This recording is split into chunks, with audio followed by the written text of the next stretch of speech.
Hi everyone, and welcome back to FPL with me, Got No Skill, as we preview game week 22. But first, let's have a look to see how I went in game week 21. And with a score of 52, which was just below the average of 54, it turned out to be another mildly disappointing game week. The story of my season continued, as once again I was let down by my poor captain choice and my poor team management, with Hazard blanking and 17 points on my bench. Therefore, I got another red arrow, with my overall rank dropping down slightly to around the 63,000 mark. And as for my predictions, I got 5 out of 10. But now, let's move on to my lineup for game week 22. And at the moment, here it is. Although it is far from ideal, with my United attackers up against my Spurs goalkeeper, who's likely to come off the bench for Hennessy, as he doesn't look like he's Palace's first choice keeper anymore. However, my bigger concern is arguably Jesse Lingard, as his start is not even secure, with the return of Alexis Sanchez adding to the competition he faces from Pogba, Martial and Morata, amongst others.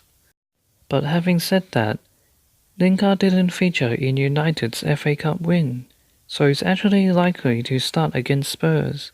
But in the long run, I think there are better options, with Richarlison a prime candidate.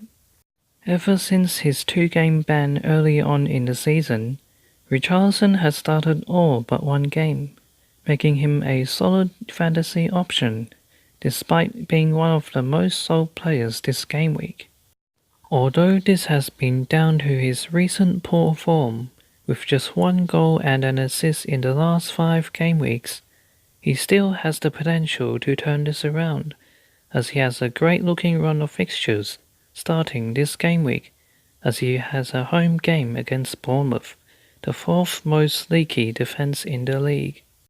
And with my lack of Man City cover, Bernardo Silva also comes to mind as a potential replacement. Surprisingly, he started in all but 2 of City's games, and with an attacking return in each of the last 4 game weeks, he could be a cheap way into the City attack.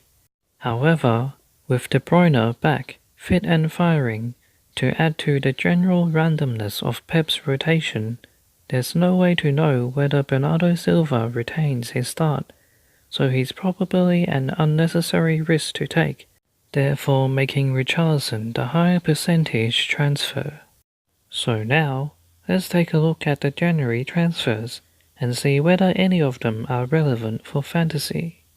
And so far, there's only really been one transfer which could directly affect fantasy: Nasri to West Ham.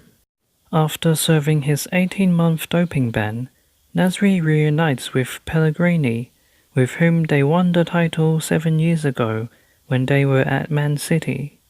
Therefore, I'd expect Nasri to play an active role at West Ham, and given his history with his other former club, Arsenal, he could even push for a start this game week, as West Ham do indeed face Arsenal at home. However, despite his solid record and vast experience in the league, he still has had quite an extended period of time without competitive play. Although he did start in West Ham's FA Cup win, it's still probably best to wait and see how he does before jumping onto him so early.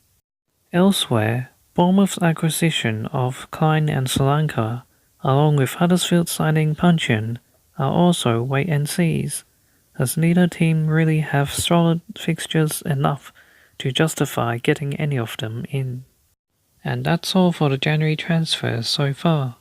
So finally, let's finish up with my predictions. And for this game week they are Arsenal, Liverpool, Burnley, Cardiff, Leicester, Chelsea and Man City to win, with the others resulting in draws. And that's it for this video. Thanks for watching. Good luck for Game Week 22 and please consider subscribing.